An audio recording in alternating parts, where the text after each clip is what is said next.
안녕하세요. 생활 속에서 접할 수 있는 노동 관련 이야기들을 쉽게 설명드리는 인사 노무 컨설팅입니다.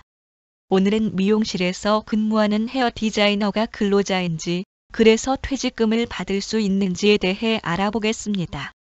보통 미용실의 헤어 디자이너나 헬스장의 트레이너분들에 대해 근로계약이 아닌 위탁계약이나 도급계약을 맺고 나서 근로자가 아니기 때문에 퇴직금을 지급할 필요가 없다는 사업주분들이 많이 계신데, 꼭 그런 것만은 아니고, 만약 그렇게 하실 거라면 계약 내용대로 지켜야 할 것이 많다는 것을 주의하시면서 보셨으면 합니다. 소개드릴 판결은 2018년 5월의 서울 북부지방법원 판결입니다. 이해를 위해 중심적인 내용만 추려서 말씀드리겠습니다. 1. 당사자의 주장.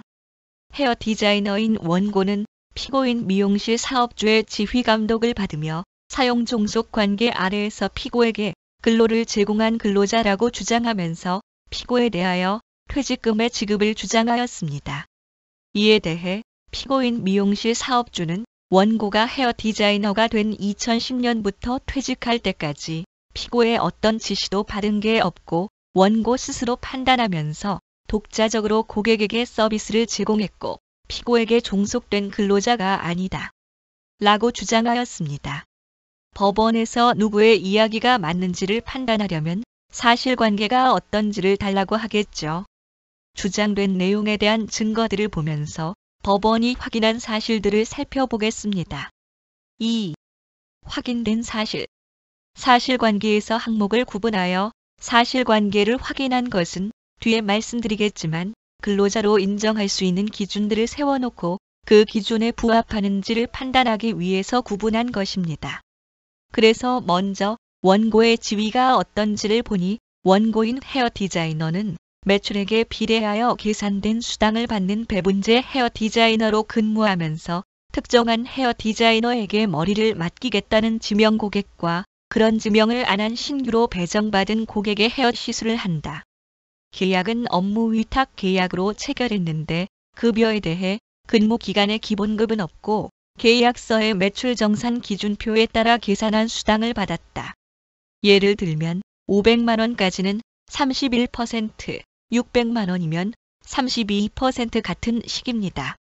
두 번째, 근태 및 휴가 관리는 미용실은 지각 등에 대한 벌칙 규정, 고객 배정 순번 규정, 휴무 및 연월차 규정, 복장 및 메이크업 규정을 정해두고 이를 지키도록 하고 있다. 근태 관리 현황을 기재한 대장을 두고 사유 발생 시 병원 진단서나 청첩장 등의 자료를 제출하게 하는 등 철저히 관리하고 있으며, 지각, 무단결근 시 벌금 부과, 신규 고객 배정 순번 제외 등의 제재를 가한다. 헤어 디자이너끼리 미리 연월차 사용을 협의하고 그 사용 현황을 기재한 대장을 작성, 관리하고 있다. 계산서나 회원카드 미작성 및 실수 발생 시 초보 직원 교육 미행, 복장 및 메이크업 규정 위반 등의 사유 발생 시마다 벌금을 부과한다. 위탁 계약이면 근무도 자율적으로 해야 할 텐데 좀 이상합니다. 다음으로 근무 장소와 근무 시간을 보겠습니다. 계약서에 따르면 헤어 디자이너는 미용실에서 근무해야 한다. 주 6일 근무하고 오전조는 10시부터 오후 8시, 오후조는 11시부터 오후 9시로 나누어 점심과 저녁 식사 시간 각 30분을 제외하고 일일 9시간을 근무하였다. 미용실 부원장이 오전조와 오후조에 배정을 하였고, 헤어 디자이너가 식사 시간을 준수하지 않을 경우 벌금 부과 및 고객 배정 순번 제외를 하겠다고 경고하는 등 근무 시간을 통제하였다. 업무 지시 및 감독. 이 부분이 헤어 디자이너가 자율적인 권한을 가진 계약 당사자로 볼 수 있는가의 중요한 판단 지점입니다. 보시죠. 매일 아침 조회를 하는데 부원장이 공지사항을 전달하며 직원들의 헤어, 메이크업 상태를 체크한다. 헤어 디자이너는 월 1회 서비스 교육을 1시간 정도 받는데 이를 받지 않으면 벌금을 부과하였다. 지명 헤어 디자이너가 없는 고객이나 신규 고객은 순번 규정에 따라 배정하나 부원장이 이를 변경할 권한을 가지고 있고 임의로 다르게 배정하기도 하였다. 고객관리 프로그램의 고객 인적 사항은 관리자만 볼 수 있고 헤어 디자이너는 볼 수 없어서 고객을 관리할 수 없었고 미용실 측에서 고객을 관리한다.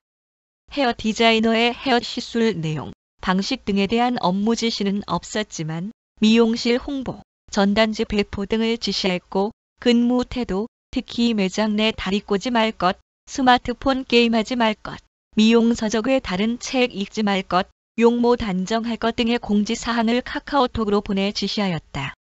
다리 꼬지 마. 악동 뮤지션 노래조. 요금과 할인 행사 기간, 할인율 등은 미용실이 일률적으로 정하고 헤어 디자이너는 결정 권한이 없다.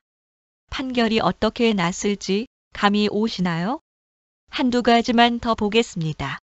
비품, 작업 도구 등에 대해 헤어 디자이너 업무 수행에 필요한 가위, 커트기, 빗, 드라이기, 스타일링 제품 등은 직접 자비 부담으로 소유하여 이용하였고 계약서상에는 미용실의 시설과 집기, 비품 등을 이용할 경우 매출 정산 시 공제한다고 규정되어 있으나 실제로 그 사용료 등을 공제한 적은 없다. 업무 대행 가능 여부. 미용실과 헤어 디자이너는 미용실의 영업에 피해를 주지 않는 범위 내에서 헤어 디자이너의 업무 전부 또는 일부를 제3자에게 고용하거나 재위탁할 수 있다고 규정되어 있으나 미용실에서 실제로 제3자를 고용하여 업무를 대행하게 한 적이 없다. 자, 여러분은 어떻게 판단이 되시나요? 법원의 판결이 여러분의 생각과 같을지 다를지 살펴보겠습니다. 3. 판결. 판결을 하시는 판사님들은 이전의 판결, 특히 상급 법원, 그 중에서도 대법원의 판결을 기준으로 판단을 하십니다. 근로자인지 아닌지는 2010년의 대법원 판결에서 그 기준에 수립했는데 그걸 먼저 살펴보고 그 기준에 이 사건의 사실관계를 적용해서 판단하는 거죠. 2010년의 대법원 판결 문고입니다.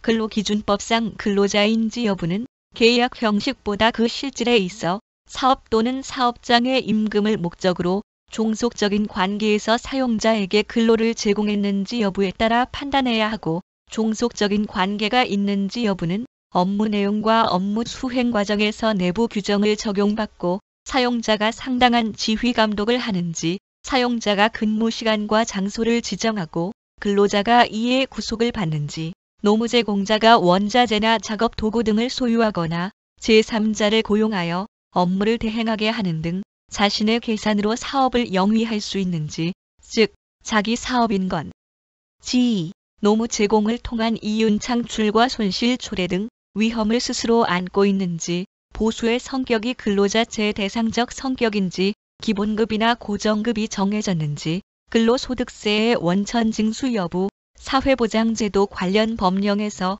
근로자 지위를 인정받는지 등 경제적, 사회적 여러 조건을 종합하여 판단해야 한다. 라고 되어 있습니다. 아무리 도급 계약, 위탁 계약을 맺었다고 해도 실제로 보니까 지시받고 종속되어 있다고 판단되면 근로자가 맞다는 겁니다. 그런데 이 중에서 기본급이나 고정급이 정해졌는지, 근로소득세 원천 징수 여부, 사회보장제도에서 근로자 지위를 인정받는지 등은 사용자가 마음대로 정해가지고 근로자가 아닌 척 야료를 죄송합니다. 꼼수를 부릴 수 있으니 이것만 가지고 근로자가 아니라고 하면 안 된다고 추가적으로 적혀 있습니다. 이런 기준을 이 사건에 대입해 봤을 때 미용실에서 요금 및 할인 여부 등을 결정하고 근무 장소, 시간, 근무 태도, 휴가 등 근로조건 및 고객 정보 관리, 교육, 홍보 등 많은 부분을 지시하며 고객 배정 순번 제외, 벌금 부과 등의 통제, 관리하는 방식으로 상당한 지휘 감독이 이루어진 점. 헤어 디자이너 업무 특성상 소유하는 물건 외에 제반 시설, 비품 등을 무상으로 제공하는 점. 제3자의 업무 대행이 사실상 불가능한 점. 헤어 디자이너의 보수가 매출액에 의해 정산하기는 하지만 이런 성과급 형태는 노동의 양과 질을 평가하는 것이라 할 수 있어 근로의 대가인 임금 성격으로 볼 수 있는 점 등을 종합하면 헤어 디자이너는 임금을 받을 목적으로 종속적인 관계에서 근로를 제공한 근로자라고 봄이 상당하고 그렇기 때문에 퇴직금을 지급할 의무가 있다. 라고 판결을 하였습니다. 이 사건과 비슷한 경험을 하셨거나 이런 주변 분들을 아시는 분들이 많으실 수 있을 텐데요. 여기서 중요한 건 사실관계를 입증할 수 있는 증거와 증언, 그리고 근로자로 판단하도록 하는 설득 논리입니다. 혹시 더 궁금하신 부분이 있으시면 조인 인사 노무 컨설팅 02-707-2253번으로 문의 주시기 바랍니다. 들어주셔서 감사합니다.